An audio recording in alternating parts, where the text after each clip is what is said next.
Bonjour, heureux à vous tous ici. Je ne sais pas si vous m'entendez depuis le Québec et depuis les États-Unis en direct. Ouais! Ouais!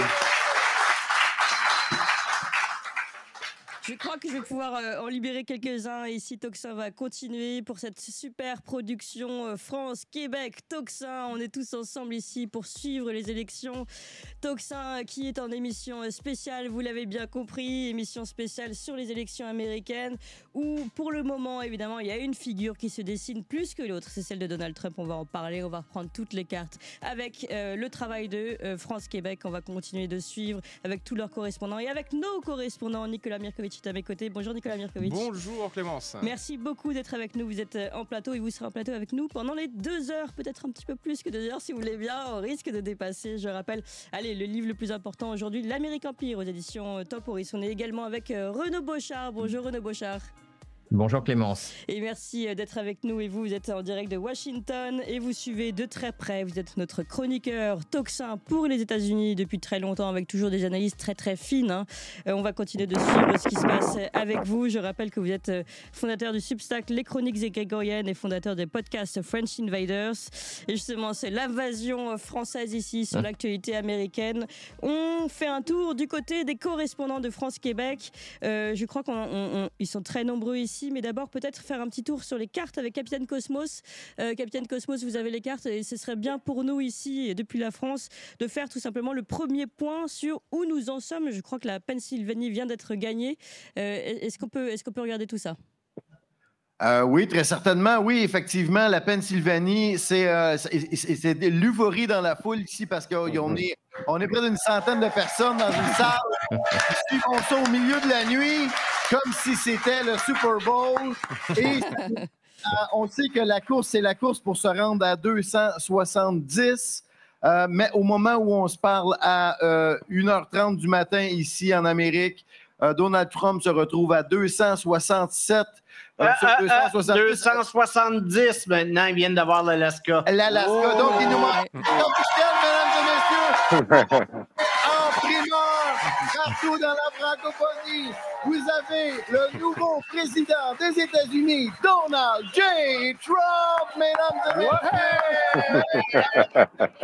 Again, fight, fight, fight, win, win, win.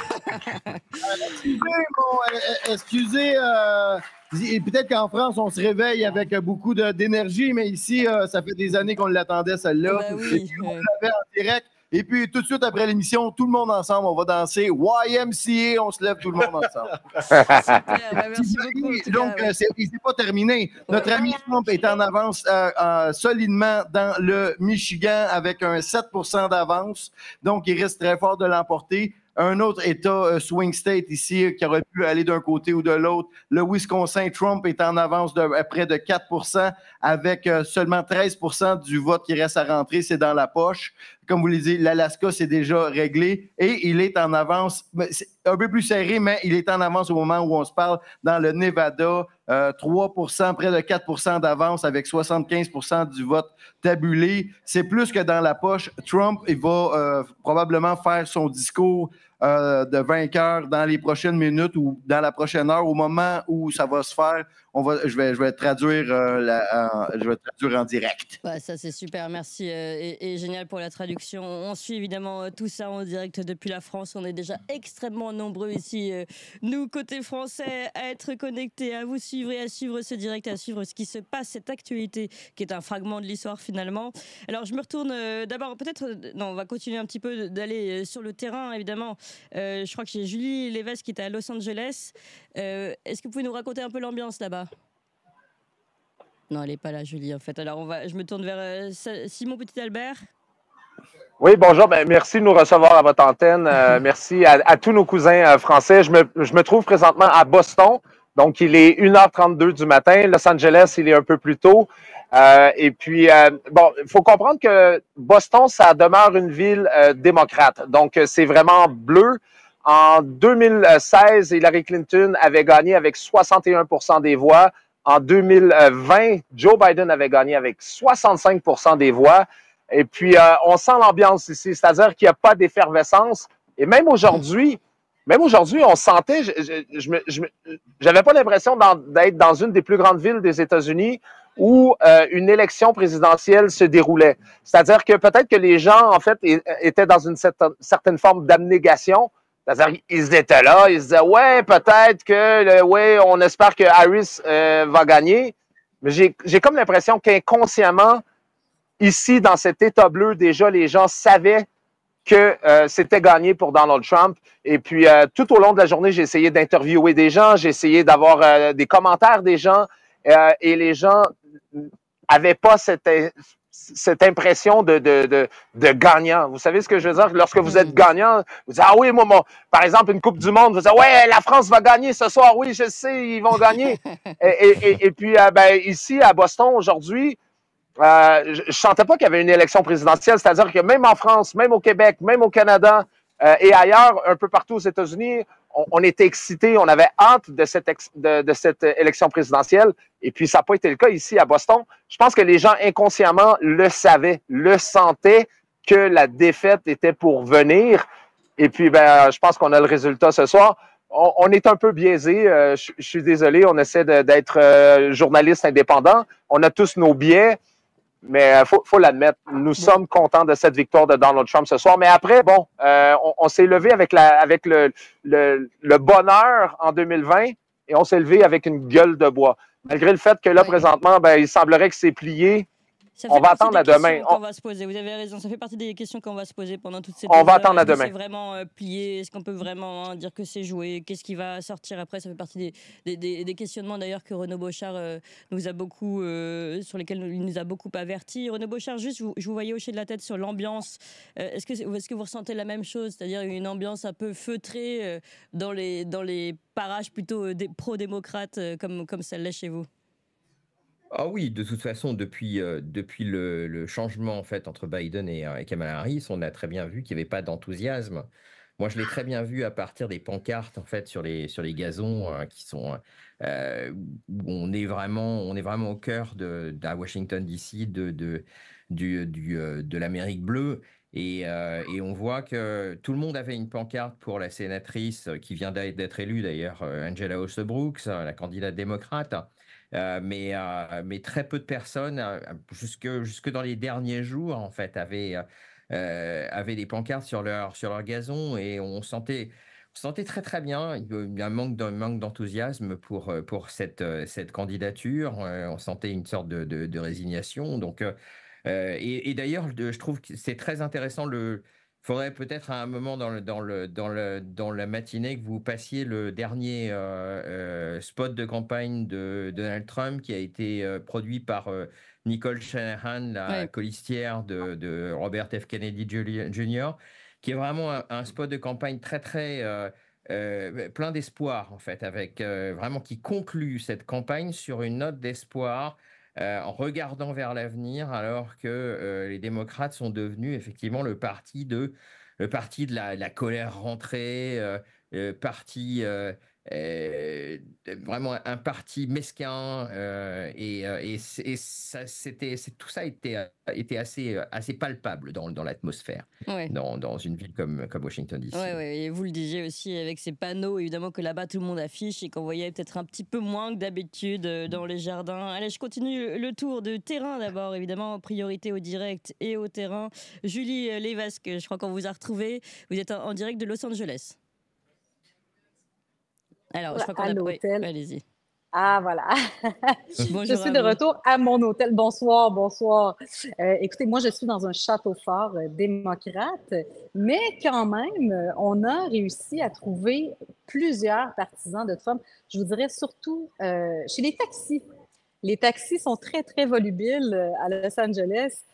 Et je vous dirais que la majorité d'entre eux étaient vraiment des supporters de Trump. L'hôtel où je me trouve en ce moment, on est à Los Angeles, la communauté LGBTQ ici, elle est très, très, très forte. Je vous dirais que peut-être la moitié du personnel fait partie de la communauté dans cet hôtel. Là où on voit une différence, c'est vraiment quand on va à Beverly Hills, Hollywood, c'est là où on rencontre beaucoup plus de partisans de Trump. Qui étaient très heureux, en fait, de voir les résultats. J'arrive de Hollywood. Donc, il y a vraiment, moi, ce que j'ai constaté, c'est qu'il y a énormément d'endoctrinement chez les partisans démocrates. Bon, évidemment, on est tous, comme Petit Albert le disait tout à l'heure, on est tous biaisés, mais les gens des grands médias sont biaisés également. Ce qui est intéressant de voir ici, par contre, c'est que peu importe à qui on parle, que ce soit des démocrates ou des républicains, tout le monde, c'est systématique. Toutes les personnes à qui on a parlé nous ont dit qu'ils ne croyaient pas en les médias dominants, qu'ils croyaient que les médias étaient tous biaisés. Et au Québec, c'est pas ce qu'on voit. Je ne sais pas pour vous en France, vous disiez tout à l'heure, Clémence, que nos médias étaient meilleurs au Québec. Je pense qu'on n'est pas d'accord avec ça parce que nous, les Québécois, on écoute les médias français et on se dit, mon Dieu, ils sont chanceux. Eux, ils ont les deux côtés de la médaille. Or, au Québec, ce n'est qu'un côté qu'on voit dans les grands médias. Et ici, c'est ça, on voit que les deux côtés trouvent que les médias dominants sont vraiment problématiques et biaisés. Et puis, chez nous, si on regarde le paysage médiatique en général, eh bien, c'est vraiment très, très, très pro-démocrate. Il y a très rarement des partisans de Trump ou des gens qui vont défendre Donald Trump dans les grands médias. Oui, dans les grands médias, nous, ce qu'on a pu entendre en France, c'est à la rigueur, le droit à la liberté d'expression, c'est-à-dire on a le droit de penser différemment, mais on ne va pas aller jusqu'à défendre Donald Trump, évidemment. D'ailleurs, je me tourne vers Nicolas Mirkovic, parce que vous avez l'habitude aussi des grands plateaux et de ce côté interdiction de parler sur ces plateaux. Nicolas Mirkovic, est-ce que vous l'avez constaté comment vous avez senti, vous, l'atmosphère en France comme aux États-Unis sur la liberté d'expression et sur cette campagne, évidemment, anti-Trump? On a encore du travail à faire. Ouais. Ça, c'est certain. Comme on voit que la manière dont ces élections ont été traitées, comme tant d'autres sujets, on a vraiment une différence majeure entre les médias dominants, je vais être caricatural, mais globalement parisiens, où on n'invite que les mêmes personnes qui pensent de la même manière, qui sont déconnectées du terrain. Certaines de ces personnes savent quelle est la réalité, mais ne veulent pas la dévoiler parce qu'elles ont peur pour leur poste, elles ont peur de ne plus être invitées. Et on entend des bêtises, on entend des soi-disant spécialistes qui ne connaissent rien à la réalité. Et en France, on va de plus en plus sur les médias alternatifs. Donc ça, c'est extrêmement important pour essayer d'avoir un autre son de cloche, parce que les personnes ne croient plus en effet dans les médias. Aujourd'hui, les journalistes ont perdu toute crédibilité. Ils annoncent tous d'un plateau à l'autre les mêmes choses. Et la façon dont ça a été traité a été vraiment tout sauf objective. Oui. C'est-à-dire que Trump est le mauvais et le méchant, on n'hésite pas. C'est le nazi, c'est l'ancien général Yakovlev qui dit que c'est un agent de Poutine, on dit que c'est un autocrate, que c'est une dictature, enfin bref, on peut lui jeter tout au visage. Donc on a le droit évidemment de ne pas aimer Donald Trump, et celui qui ne l'aime pas doit normalement le démontrer avec des faits. Qu'est-ce qu'il a fait pendant qu'il était président, qu'est-ce qu'il y a dans sa campagne, voilà. Là, on emploie tous les mots du vocabulaire politique pour accabler l'adversaire. Et de l'autre côté, Kamala Harris, c'est génial, c'est une femme, elle est issue des minorités, elle représente tout ce qui est bien. Donc c'est tellement caricatural que personne ne peut y croire. Je pense que même beaucoup de personnes qui sont pro-Harris, qui sont de véritables démocrates, n'y croient pas dans cette propagande politique. Et il faut retourner au livre d'Edward Bernays, Propaganda, où on voit exactement comment que l'État américain, les médias ont compris qu'il fallait se servir des écrans, des vidéos, de la radio pour influencer les personnes. Et je pense qu'on est arrivé vraiment à la limite de ce modèle. En tout cas, les États-Unis, les Américains sont en train de nous le montrer a priori pour l'instant ce matin. Ça fera partie des grilles d'analyse en effet qu'on va avoir après. Là, on est dans le show et puis après, il va y avoir tout le temps de l'analyse. Se dire aussi, dans une des analyses, est-ce que ça va pas changer radicalement? Enfin, est-ce qu'on n'est pas en train de couler une dernière fois le navire des gros médias? Puisque là, on voit qu'ils se sont complètement plantés royalement et en plus de manière vulgaire, on va dire. On a vu hier encore on passera peut-être un fragment tout à l'heure, je crois que c'est Quotidien, ils ont un reporter sur place aux États-Unis qui arrête une voiture avec un black aux cheveux longs. Ils lui disent: ah, alors, vous êtes pour Kamala Harris? Non, moi je suis pour Trump. Non, mais elle est noire quand même. Mais non, elle est même pas noire, ça c'est une fausse noire. Enfin, donc, on lui répond comme des Américains et c'est pas du tout le genre de discours auquel on a l'habitude en France et surtout pas chez Quotidien. Donc, et puis il dit: mais moi je m'en fous, surtout je pourrais très bien voter pour vous, c'est pas une question de couleur de peau. Et c'est nous qui essentialisons sur la couleur de peau, soi-disant au nom de l'antiracisme. C'est quand même magnifique. Exactement. Voilà ce qu'on peut voir en France dans nos médias. Malgré tout, c'était pour répondre à Julie Lévesque. On a quand même du niveau. Allez, je pars en Floride avec Daniel Brisson. S'il est là, Daniel Brisson. Est-ce qu'on a Daniel Brisson ici? Je le vois. Ah, oui, je suis là. Bonjour. Bonjour à vous. Je vais faire vite parce que... Mais oui, bravo pour votre intervention. Et juste pour vous dire, les gens sont très emballés. de France. Oui. Attendez, il y a une petite coupure. BFM TV était sur place ici. Allez-y, on vous écoute. BFM TV était sur... OK, BFM TV était sur place ici ce soir. Oui. Et alors, donc, c'est ça, le convoi Trump serait rentré. Ah oui, et ça y est, il est rentré, le convoi? Vous l'avez vu passer, c'est ça? Vous l'avez filmé? Oui, donc on n'est pas capable d'identifier le véhicule, mais voilà, donc il serait rentré. Donc, probablement suite à l'effet de la victoire en Pennsylvanie, il y a encore beaucoup de services de police, comme vous pouvez voir. Alors, des véhicules de sécurité à la tonne. Oui. Alors, on sent la sécurité bien présente. Alors, c'est un président qui est élu et c'est pas juste un président qui est élu. C'est un symbole pour beaucoup de pays. La liberté d'expression, la liberté économique. Ça va changer la donne en Europe. Oui, mais ça, et partout dans le monde. On va revenir sur ce que ça va changer pour l'Europe et pour les États-Unis, évidemment. Alexis Tarade également, vous êtes en Floride. Oui, bonjour. Bonjour. Moi, je me faisais un torticolis à me tourner pour pouvoir voir la mise à jour. Malheureusement, je pense qu'en Floride, j'ai un décalage horaire avec le Canada, parce que pour nous, on est toujours à 246, donc on n'a pas encore franchi la barre de 270. Donc j'attends la mise à jour pour pouvoir célébrer comme nos amis québécois. Voilà. En tout cas, pour nous, on est toujours bloqué à 246 contre 194. Oui, c'est ce que nous dit Renaud Bochard aussi. Voilà, pour répondre à un petit peu ce qui était dit tout à l'heure sur l'ambiance, effectivement, il n'y a pas un enthousiasme débordant en fait ces derniers jours ici dans cette campagne. Ça a été plutôt très feutré finalement.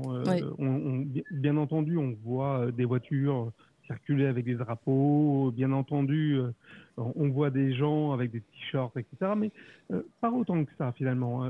C'est pas aussi démesuré que peut-être qu'on pouvait imaginer d'une campagne qui a enthousiasmé finalement le monde entier et depuis de nombreux mois. Voilà. Oui. Eh bien, merci beaucoup Alexis Tarade. Merci à vous tous. On va faire un petit retour en France et continuer en France et Renaud Bochard aussi, vous êtes avec nous évidemment. On va refaire un petit point ici pour continuer d'analyser ce qui se passe. Qu'est-ce que ça peut changer pour la France? Renaud Bochard, d'abord, on se demandait est-ce que c'est plié? On a l'impression ici avec l'enthousiasme québécois que tout est plié. Est-ce que c'est plié ou quels peuvent être les freins là qui peuvent arriver à nous? Enfin, arriver à Trump, pour être plus exact. Sur les résultats de l'élection, oui, c'est plié. Bon, là maintenant, lorsque la Pennsylvanie est donnée dans la colonne Trump, je pense que il y a plus de possibilité de victoire, de chemin vers la victoire pour Kamala Harris. D'autant que les États qui restent encore à déclarer seraient l'Arizona, qui serait encore plus une surprise si Kamala Harris remportait l'Arizona.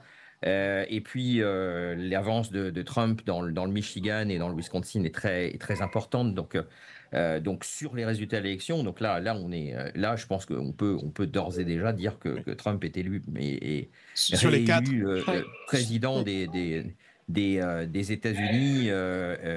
Maintenant, c'est un chemin chargé d'embûches qui commence, puisque il y a un certain nombre de personnalités qui ont fait des déclarations tout à fait inquiétantes. Je pense par exemple au représentant à la Chambre, Jamie Raskin, qui est d'ailleurs un représentant de l'État dans lequel je réside, de Maryland, qui a dit que quoi qu'élu Donald Trump, alors il y a quelques semaines, quoi qu'élu, le Parti démocrate ferait tout pour empêcher que Donald Trump soit investi en janvier. Donc, qu'est-ce qui va se passer entre maintenant et janvier? Là-dessus, on risque d'avoir alors peut-être des contestations juridiques, ce qui me paraît assez difficile puisque la victoire de Trump apparemment est très nette, avec plusieurs centaines de milliers de voix d'avance dans les États clés. Et le vote populaire, présentement, Donald Trump est en avance. Excusez-moi de vous interrompre, on vient juste de donner le Wisconsin à Trump pour le mener, le total à 277 au moment où on se parle. Le Wisconsin fait la différence, mesdames et messieurs, c'est officiel. Oui, c'est plié, je vous le confirme, directement du Québec d'Amérique. Pendant qu'on se parle directement ici, l'Europe, vous vous levez dans un nouveau monde, mesdames et messieurs. Oui, c'est clair que si c'est Donald Trump, ce sera un nouveau monde. Merci beaucoup pour cette info en direct. Merci de suivre les cartes. C'est super. Toute cette production, je rappelle, les productions France-Québec qui sont avec nous. On retourne donc sur l'analyse. Vous disiez, Renaud Beauchard, que oui, a priori, on ne pouvait pas dire que là, a priori, Donald Trump est élu, on est d'accord. Maintenant, quels seront les freins ou les résistances qui peuvent se mettre en place côté démocrate? Nicolas Mirkovic, vous souhaitiez réagir tout à l'heure? Juste côté résultat, moi, mon baromètre, c'est le New York Times, parce que le New York Times, c'est vraiment plutôt le porte-voix de l'État américain, voilà, des démocrates. Aujourd'hui, enfin, à cette heure-ci, le New York Times donne Trump en avance, il n'est pas encore gagnant. Sur les 4 États swing states, ils disent qu'il y a des chances, ils disent que ce soit de très fortes chances ou des chances probables que ce soit Trump qui gagne.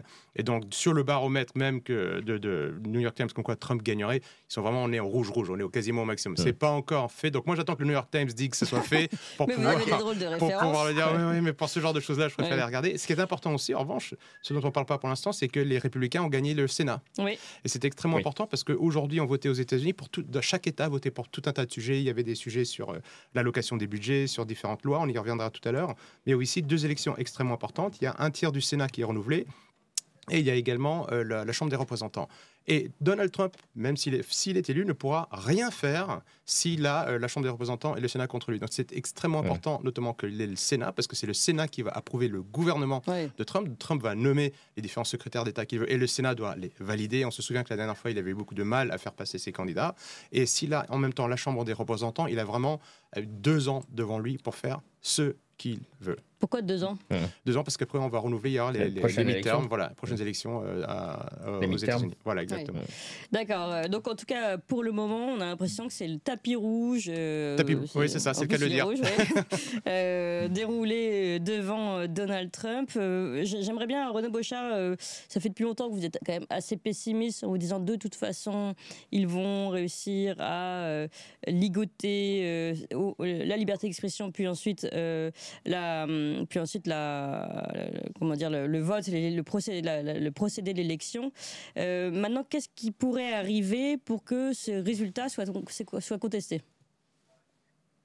Ça peut venir de plusieurs sources, comme je le disais, ça peut venir de contestations juridiques dont l'hypothèse me paraît s'éloigner du fait de la netteté de la victoire de Trump dans les urnes. Vous pouvez avoir des manifestations.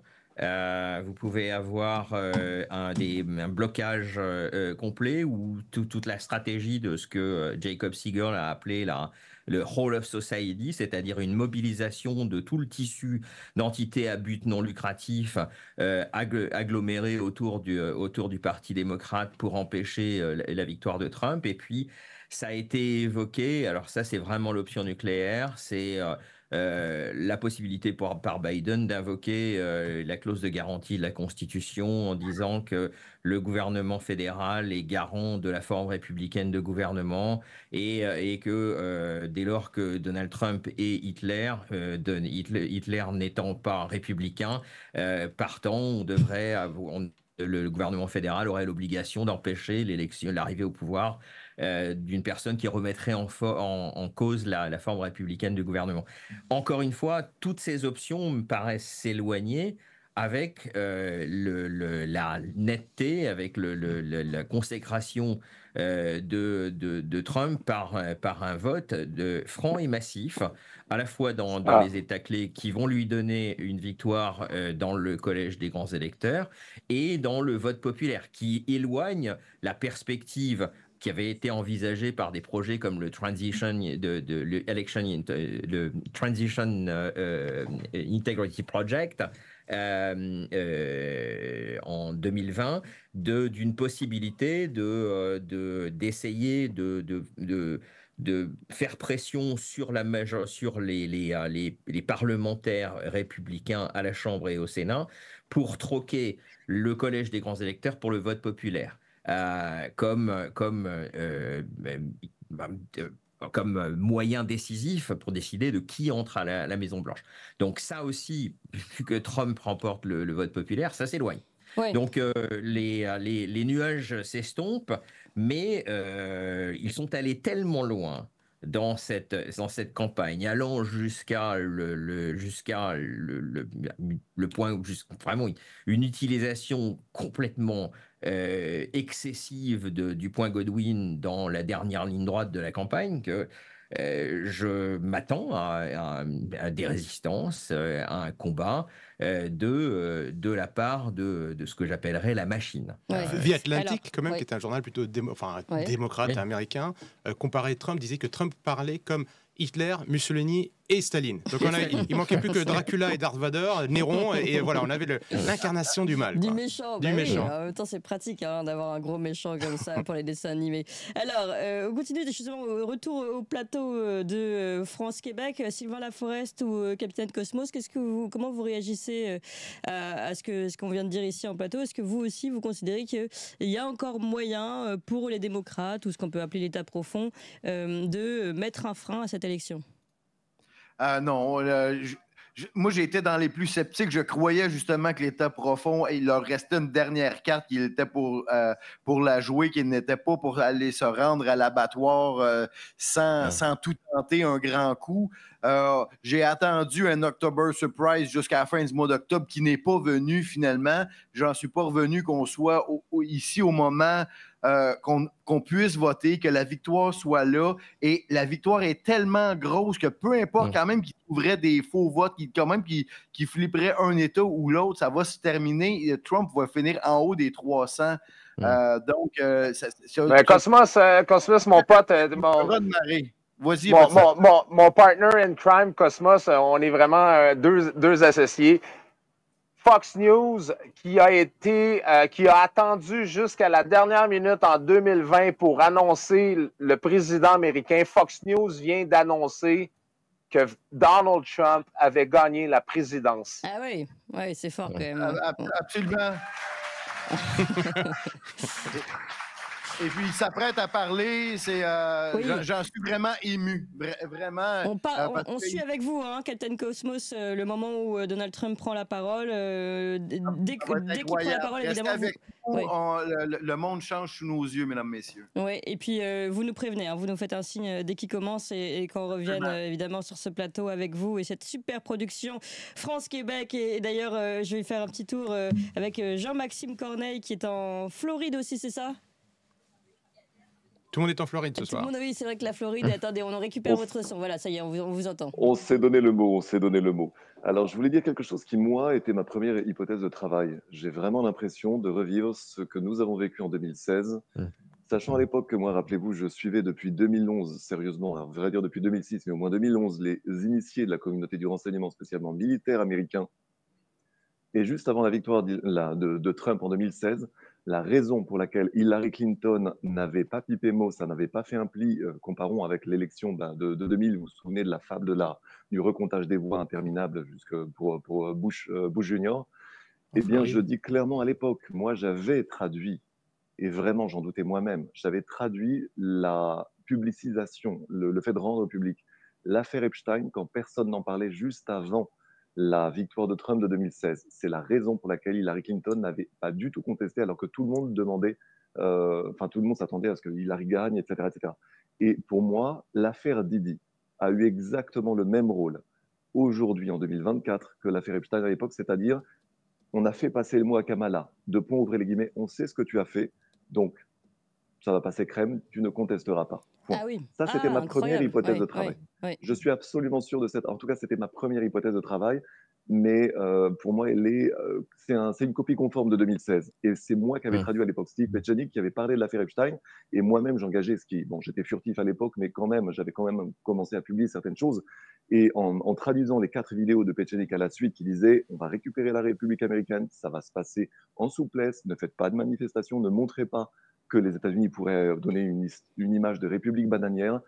Nous allons récupérer la République, point. Et ça va se passer. Pourquoi ça va se passer? Parce que le garde du corps de Clinton a dit des choses, parce que nous savons que Jeffrey Epstein et compagnie, l'île aux enfants, tout ça, il n'y allait pas forcément pour cueillir des marguerites. Et à partir de là, vraiment, le message était clair. Et en plus, j'avais aussi, pareil, j'avais fait sortir ces choses-là. C'est introuvable aujourd'hui, à part sur mon blog Chronique de la vieille République de l'époque, les minutes du FBI avaient commencé à sortir sur certaines affaires très sensibles, notamment new-yorkaises et compagnie en lien à Pizzagate et compagnie. Ces choses-là cachées, enfin, il y avait une réalité derrière.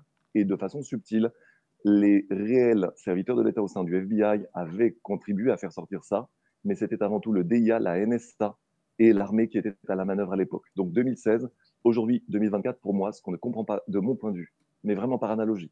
Derrière l'affaire Didi, c'est absolument clair qu'elle a été sortie pour scier Kamala Harris en deux et pour dézinguer tout le monde du showbiz afin que tout le monde se tienne tranquille. Par contre, là, c'était ma première hypothèse de travail. Ouais. Je disais que la deuxième hypothèse de travail pour moi, c'était qu'il tente de faire passer Kamala Harris, mais que la fraude allait être tellement grossière. J'ai aussi écrit un ouvrage sur la fraude de l'élection 2020, que là, ça allait se voir parce que tous les réseaux derrière et le rachat de X allait permettre de vraiment la mettre au grand jour et que ça ne tiendrait que très difficilement comparé à 2020. Donc ça, c'était ma seconde hypothèse de travail. Par contre, je dis qu'il y a une troisième hypothèse de travail, c'est donc là, la victoire clairement facilitée par Didi, ça va se passer crème, il n'y aura pas de contestation. Et en effet, le marqueur de Fox News était très bon. Ce qui a été énoncé tout à l'heure, c'est que Fox News annonce, enfin tout le monde annonce, là, ça semble passer de façon assez étonnamment facile. Oui, et également le marqueur que le New York Times, que le LA Times, que le WAPO, les 3 journaux les plus subversifs des États-Unis, lâchent l'affaire tous les deux 15 jours avant ou une semaine avant, c'était du gros marqueur. Par contre, 2 choses l'une maintenant. Ou bien on autorise une réaction thermidorienne parce que la subversion est allée trop loin, que ça s'est vu, et qu'on ne va avoir que la possibilité de lâcher du lest parce qu'il y a une réaction sociétale unifiée derrière Trump, derrière Elon Musk et compagnie. Mais je dis de l'autre côté qu'il y a tellement, en fait, Robert Kennedy Jr., Trump et l'équipe s'attaquent à des lobbies tellement surpuissants. Et en même temps, un homme sage n'accroît pas le nombre de ses ennemis. C'est-à-dire que là, il y a un risque pour moi qui est létal, qui est énorme sur Donald Trump. Et je dis que s'ils réussissent à take out Donald Trump, à sortir Donald Trump du jeu, surtout s'ils le font discrètement, par un simili assassinat, un simili empoisonnement, on dira que oh là là, vous savez, il était vieux, il a été très fatigué. C'est pas impossible et d'un point de vue institutionnel, ça poserait grand problème. En tout cas, je serais à la place des vrais subversifs, en connaissant comment ils marchent et ceux qui sont capables de faire.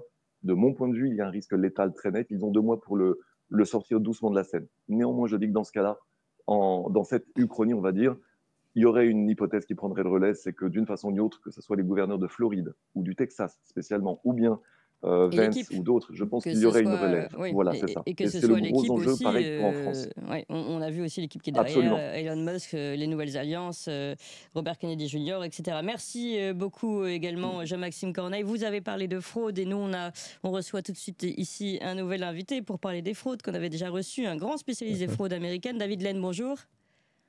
Oui, bonjour. Merci d'être avec nous. Je rappelle que d'abord vous préparez un nouveau livre sur l'histoire des fraudes électorales aux États-Unis qui va sortir bientôt, les fraudes électorales aux États-Unis depuis le 19e siècle. Nous vous avions déjà reçu lundi pour analyser les risques de fraude, les anciennes fraudes, les risques de fraude, on va dire les failles électorales classiques des États-Unis. Maintenant, on y est, on est vraiment au cœur de la machine. Vous aviez déjà on va ici vous publier une image d'un compte pro-Trump qui explique que les machines sont en panne, ont été en panne en tout cas dans le comté de Cambria et que comme par hasard c'est l'État, un État qui est très important, la Pennsylvanie, et qui vote particulièrement pour Donald Trump. Donc ça on peut pas dire que c'est une fraude en soi, le fait que ça marche pas, mais tout de même il y a quand même des signaux à gauche à droite, David Lane, sur des questionnements au moins qu'on peut avoir. Oui, alors heureusement, la victoire de Donald Trump est tellement importante puisqu'il semble qu'il remportera la Pennsylvanie, le Wisconsin, le Michigan, tous les swing states et qu'il va gagner 312 grands électeurs contre 226 pour Kamala Harris. Donc la plus grande victoire d'un président, d'un candidat républicain depuis, semble-t-il, 1988. Puisque George Bush avait été élu d'extrême justesse en 2000 et en 2004 réélu, mais avec une marge assez faible. Et qu'en 2016, comme on sait, Trump avait évidemment été élu de très peu. Donc la victoire est trop importante pour qu'il puisse y avoir des risques causés par les failles de sécurité du système électoral américain. C'est ce que disaient Trump et ses alliés pendant la campagne. Il fallait que ce soit too big, too rig, c'est-à-dire trop grande, que la victoire soit trop importante pour qu'elle ne puisse pas être truquée éventuellement. Alors, ce qui s'est passé, ce que j'ai relevé, c'est surtout des dysfonctionnements, mais c'est toujours pareil. Est-ce que c'est uniquement des dysfonctionnements ou est-ce que certaines personnes ont, favorisé quelques dysfonctionnements? Par exemple, il y a eu des bureaux de vote en Pennsylvanie. Dans l'un d'entre eux, dans le comté d'Allegheny, où se trouve la grande ville de Pittsburgh, la deuxième plus grande ville de l'État de Pennsylvanie après Philadelphie, il y a un juge électoral qui n'est pas arrivé le matin. Alors peut-être qu'il s'était endormi, je ne sais pas. Donc le bureau de vote du district 31, circonscription 3, a donc ouvert en retard. Et dans un autre comté, les responsables électoraux n'avaient pas le matériel nécessaire pour commencer. Dans un autre endroit, en Pennsylvanie encore, plus tard, il y a eu un bureau de vote qui a dû être évacué parce qu'il y a eu des personnes qui sont venues pour interrompre le décompte. Alors, ils n'ont pas dit quelle était l'étiquette politique des personnes qui sont intervenues. Ensuite, on peut relever aussi que dans le Rhode Island, en Géorgie, dans l'Arizona et dans le Michigan, il y a eu des problèmes dans des bureaux de vote.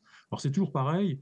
Non, c'est pas toujours pareil, mais disons, déjà, on ne peut que constater la médiocrité de l'organisation aux États-Unis, dans de nombreux États. Alors, il faut insister sur le fait qu'en Floride, par exemple, comme on l'a vu, en 2 heures, c'était fini. La Floride, qui est un État qui est très peuplé, le troisième État, envoyant le plus grand nombre de grands électeurs, qui compte le plus grand nombre de grands électeurs de tous les États-Unis, en 2 heures, tout était compté. Les machines électroniques avaient déjà enregistré de façon cryptée, évidemment, les décomptes des votes par correspondance et des votes par anticipation. Les votes qui ont eu lieu hier, mardi 5, ont été comptabilisés par les machines à voter en 2 heures et c'était terminé. Tout était sécurisé, enfin autant que faire se peut, puisque ce sont quand même des machines à voter électroniques. Et comme je le mentionnais, me semble-t-il, dans l'émission d'hier matin, de lundi matin, d'avant-hier matin, dans une machine à voter électronique, de toute façon, même s'il n'y a pas de triche, on ne peut pas prouver qu'il n'y a pas de triche, puisque la machine à voter anonymise. Alors, il y a aussi eu, par exemple, aussi en Géorgie, 5 bureaux de vote dont la fermeture a été retardée et dans le comté de DeKalb, 7 bureaux de vote où la fermeture a été déclarée parce qu'il y a eu décalé. Ils ont repoussé de 1 ou de 2 heures dans ces bureaux de vote la fermeture. Donc, prolonger la durée pour laquelle les personnes, les électeurs pouvaient venir, parce qu'il y a eu des alertes à la bombe.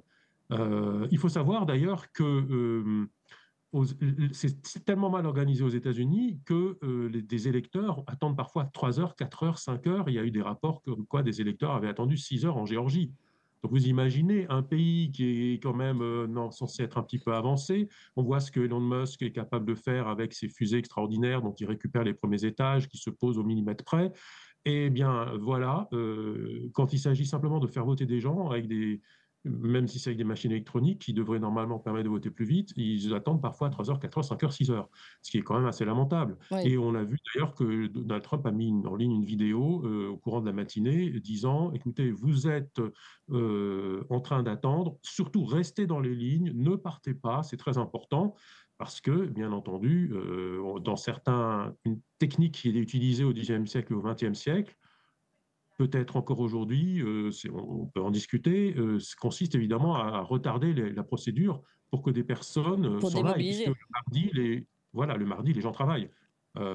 Donc, il faut qu'ils aient pris une journée en dehors sans salaire pour voter, s'ils veulent rester pendant 6 heures devant le bureau de vote. Ah, alors, j'ai relevé aussi dans l'Iowa, par exemple, qui n'est pas un swing state, eh bien, il y a eu des machines à voter qui ont mal fonctionné pour une cause qui n'a pas été rendue publique. Et le secrétaire d'État a dit les tabulateurs sont en panne.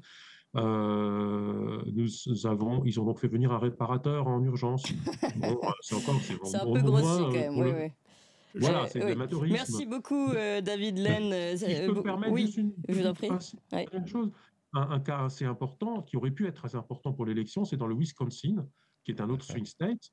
Eh bien, il y a eu 30 000 bulletins de vote qui ont dû être recomptés, qui sont probablement en ce moment même en train d'être recomptés parce qu'il y avait une erreur. Plusieurs machines n'avaient pas été correctement scellées pour être sûr qu'on ne pouvait pas accéder aux clés USB qu'elles contiennent.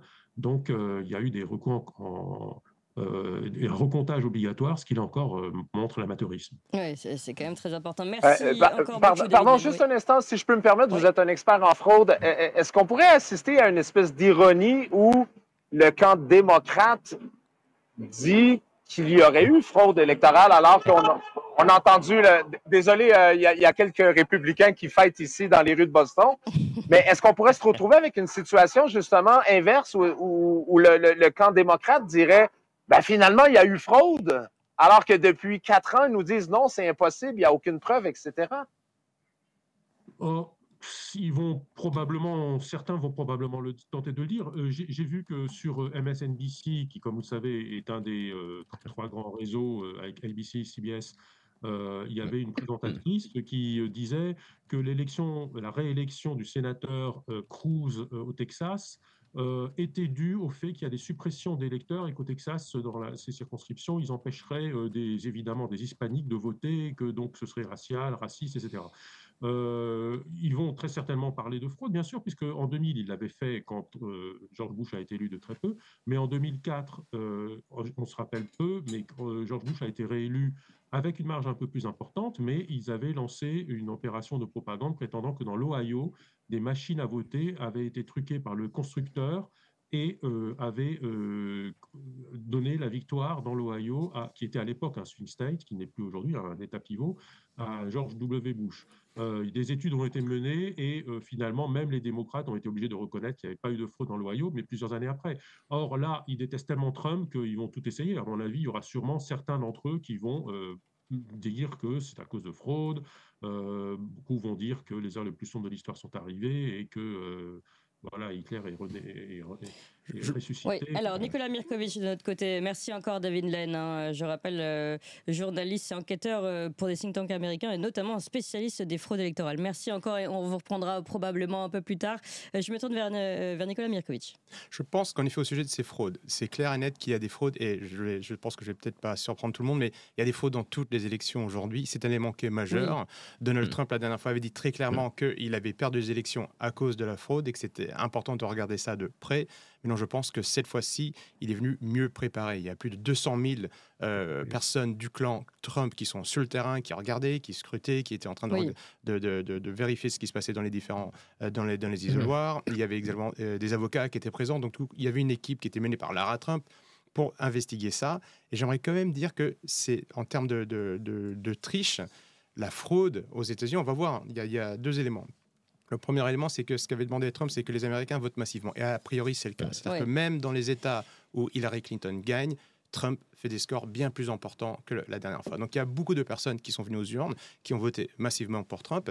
Et j'aimerais quand même les aussi... Amish, un petit point sur les Amish, ça c'est clair net. Les Amish, ils étaient à fond. Ils ne votent jamais d'habitude. Ici, ils votent. Là, on a vu les calèches avec le drapeau. Enfin, ils votent, mais ils sont très impliqués. C'est une communauté qui amuse beaucoup les Américains, mais qui était déjà à fond derrière Trump lors des 2 dernières élections, qu'il était encore cette fois-ci.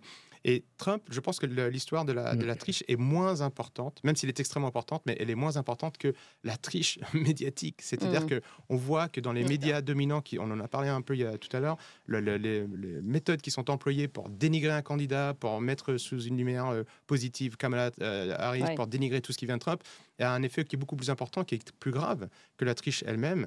Je pense que Trump a pu régler le problème de la triche, mais non, les fameux fake news contre lui, ça ne pouvait pas. Et n'oublions pas que la dernière fois, lors des dernières élections, vous avez quand même des agences d'État qui ont demandé aux réseaux sociaux, comme Facebook, et c'est Zuckerberg qui l'avoue lui-même, de ne pas dévoiler des informations. C'est-à-dire qu'ils ont empêché Twitter, Facebook de donner des informations. Et ça, c'est de la triche aussi dont on ne parle pas. C'est une véritable triche et qui a une influence sur les personnes. S'il y a un grand problème avec Hunter Biden, le fils de Joe Biden, avec les méthodes de la famille Biden pour travailler avec les États, ça, on n'a pas le droit de le dire. L'État impose cette règle aux réseaux sociaux. Et ça, c'est une forme de triche qui est très importante aujourd'hui et qui on va dire, qui est employé encore aujourd'hui, mais qui visiblement n'aurait pas marché hier aux États-Unis. Ouais, ça c'est hyper important. Je pense que le cœur du sujet, Renaud Beauchard, on avait fait une chronique encore il y a peu de temps chez nous, en nous disant que le cœur de ces élections, finalement, c'était pas les programmes, c'était liberté d'expression ou non. C'était on va contrôler la liberté d'expression. Je rappelle ce qu'avait dit Hillary Clinton et la très bonne chronique de Renaud Beauchard à ce sujet, ou pas. Donc ici, on voit, et ça fait partie évidemment des grilles d'analyse qu'on va pouvoir prendre le temps après de reprendre point par point. La triche structurelle, évidemment, comment ça va pouvoir être réglé si éventuellement Donald Trump est élu, et la liberté d'expression. Et là, évidemment, c'est hyper important pour la France. Alors, c'est le moment de vous dire que nous sommes extrêmement nombreux ici sur ce live en direct. Alors, côté français, on est 8000 sur YouTube. On a tenté évidemment beaucoup plus en comptant tous nos autres réseaux. Donc, c'est le moment de nous mettre des cœurs, des pouces, des likes, tout ce que vous voulez. Et puis comme je vous le dis, on est avec cette super méga production France-Québec qui a mis les moyens ici. Ils sont très nombreux. Ils sont très intéressants à écouter tout cela avec nous en direct. Julie Lévesque, Simon Petit-Albert, Daniel Brisson, Alexis Tarade, Sylvain Laforest, Capitaine Cosmos et évidemment tous ceux et notamment Samuel Grenier qui sont à l'origine de cette production. Donc bravo à la production France-Québec qui est avec nous. Là aussi, vous êtes très nombreux à nous suivre, même si pour vous c'est un peu plus la nuit maintenant. Et donc tout de suite, pour tous ceux qui sont là, on met des pouces, on met des cœurs et on aide aussi justement les médias alternatifs. C'est quand même le cœur du sujet. On l'a dit, les médias alternatifs qui permettent de parler, d'entendre d'autres sons de cloche et qui permettent de voir quand quelqu'un est élu, de le voir vraiment et pas d'annoncer. Alors il paraît que ça y est, BFM a annoncé pas que Donald Trump avait gagné, mais que Kamala Harris ne pouvait plus gagner. Voilà, Quand on ne veut pas dire la vérité, on ne peut vraiment pas la dire. C'est quand même pas mal. Alors on continue, Renaud Beauchard, justement sur cette bataille dans les libertés d'expression. Avant ça, je vous préviens qu'on va avoir très bientôt maintenant Nicolas Dupont-Aignan qui va nous rejoindre. Debout la France. Ensuite, un petit point de Jean-Frédéric Poisson, des hommes politiques français qui vont nous dire ce que ça change pour nous, Français. François Asselineau est notre grand invité politique à partir de 9h. Et évidemment, on continue de faire des allers-retours avec France-Québec, avec le terrain américain, puisque priorité au direct. Dès que vous avez des choses qui se passent, vous nous faites des signes, on revient vers vous. Mais Renaud Beauchard, donc pour voir avec vous cette grande bataille qui se joue, peut-être plus encore que le programme finalement, même si ça joue énormément. On va revenir, je pense, Nicolas Mirkovic, avec vous sur la guerre en Ukraine notamment, sur les tensions internationales, sur les intérêts économiques, mais encore plus peut-être le cœur de ce sujet et de cette bataille qui est peut-être en train d'être remportée par Donald Trump, c'est la liberté d'expression. Oui, et d'ailleurs, la grande différence entre l'élection de 2016 et cette élection, et l'élection de 2016, l'élection de 2020 et cette élection, c'est Elon Musk, c'est le rachat par Elon Musk de Twitter. Sans le rachat par Elon Musk de Twitter, il n'y avait pas de victoire possible de Trump. Et d'ailleurs, non seulement Twitter est très important parce que ça a été vraiment un bastion de la liberté d'expression aux États-Unis dans un univers qui est de plus en plus contrôlé par les agences de lutte contre la désinformation et particulièrement de lutte contre la désinformation d'origine étrangère, provenance de la Russie. Et donc le rachat par Elon Musk a été vraiment extrêmement important. Non seulement ça a permis d'avoir accès à une information libre, mais ça a en même temps permis d'une organisation sur le terrain qui a permis effectivement d'empêcher les manœuvres de bourrage d'urnes dans l'organisation du vote. Parce qu'on a vu un grand nombre de personnes qui se rendaient sur les bureaux de vote, qui filmaient avec leur téléphone portable toutes les irrégularités constatées, qui demandaient immédiatement des comptes aux États, aux responsables des commissions électorales dans les États. Donc ça a été extrêmement important. S'il n'y avait pas eu Twitter, il n'y aurait pas eu de victoire possible de Donald Trump ce soir. Donc c'est vraiment, vraiment essentiel. Et encore une fois, c'est le complexe de lutte contre la désinformation est central dans l'appareil idéologique démocrate. On voit très très bien dès la victoire de Trump en 2016, Obama avait tout fait pour instituer un certain nombre d'organisations qui sont maintenant centrales, comme le Global Engagement Center, etc., qui sont des organisations qui ont pour cœur la lutte contre la désinformation. Et quand je dis la lutte contre la désinformation, ce sont des organisations de propagande, qui sont des organisations de contrôle de l'information. Et on a très bien vu qu'ensuite, s'est abattue sur les États-Unis une censure massive qui correspondait pendant la période des élections de 2020, qui était en plus aidée par la crise du Covid, où on a vu quand même un gonflement tout à fait extraordinaire des pouvoirs de plus en plus démesurés de l'État. Et c'est pour ça que là, aujourd'hui, on est véritablement en présence d'une victoire des forces de l'expression libre. Non seulement Twitter, mais aussi le fait que qu'est-ce qui a aussi causé la victoire de Trump ce soir, c'est cette nouvelle forme de faire campagne, d'aller de podcast en podcast, d'aller s'adresser aux électeurs. En 2016, ça a été la possibilité par Twitter de court-circuiter l'establishment du Parti républicain en utilisant Twitter. Cette année, ça a été la campagne de podcast en podcast, qui a été d'ailleurs qui est un don de Robert F. Kennedy Jr., qui a été apporté par Robert F. Kennedy Jr. à la campagne de Trump, puisque la campagne de Trump a connu une seconde vigueur une fois que Robert F. Kennedy Jr. a rallié ses forces avec celles de la campagne de Donald Trump, lorsque, juste après le ralliement de Robert F. Kennedy Jr., qui faisait une campagne de podcast en podcast, Trump est allé dans des podcasts comme Theo Von, Lex Fridman et puis ensuite Joe Rogan Experience. Et non seulement Joe Rogan Experience, vous avez eu Trump il y a 15 jours, J.D. Vance il y a une semaine, qui est la grande révélation d'ailleurs de la fin de la campagne depuis septembre, depuis son débat contre Tim Walz notamment. Et puis, juste avant-hier, c'était Elon Musk. Donc tout ça est extrêmement important.